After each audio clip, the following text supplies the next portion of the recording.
Adolf Hitler 1889 April 20న బ్రోనౌ amen అనే పట్టణంలో జన్మించాడు. అతని తండ్రి అలాయ్స్ హిట్లర్ ప్రభుత్వ ఉద్యోగి. అతను కఠిన స్వభావం గలవాడు. తల్లి క్లారా హిట్లర్ చాలా ప్రేమ గలవారు. హిట్లర్ ఆమెతో ఎక్కువగా అనుబంధం కలిగి ఉండేవాడు. పాఠశాలలో హిట్లర్ మొదట్లో బాగానే చదివినా తరువాత చదువుపై ఆసక్తి తగ్గింది. అతను చిత్రకారుడిగా మారాలని ఆశపడ్డాడు. కానీ అకాడమీ ఆఫ్ ఫైన్ ఆర్ట్స్ వియనాలో 2 సార్లు ప్రవేశం పొందలేకపోయాడు. 1907లో అతని తల్లి మరణం అతనిపై తీవ్ర ప్రభావం చూపింది. వియనాలో హిట్లర్ పేదరికంలో జీవించాడు. చిన్న చిన్న పనులు చేస్తూ చిత్రాలు వేసి అమ్ముతూ జీవనోపాధి సంపాదించేవాడు.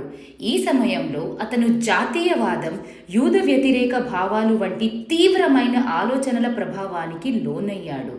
ఈ భావాలే అతని భవిష్యత్ రాజకీయ సిద్ధాంతాలకు పునాది అయ్యాయి.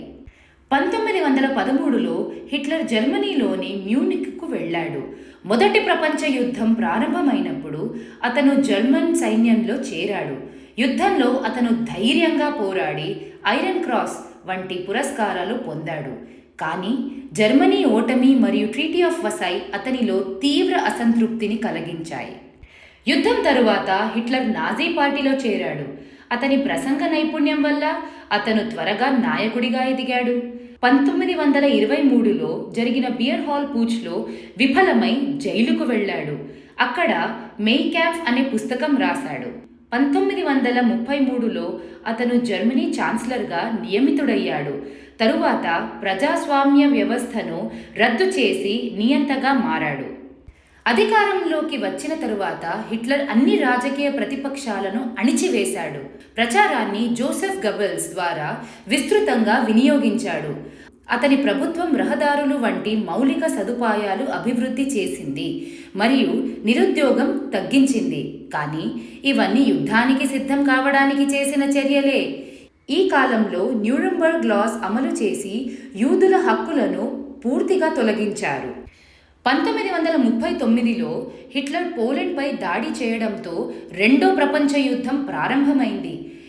జర్మనీ ప్రారంభంలో అనేక దేశాలను ఆక్రమించింది. హిట్లర్ యూరోప్లో పెద్ద సామ్రాజ్యం ఏర్పాటు చేయాలని లక్ష్యంగా పెట్టుకున్నాడు. హిట్లర్ పాలనలో ద హాలోకాస్ట్ జరిగింది.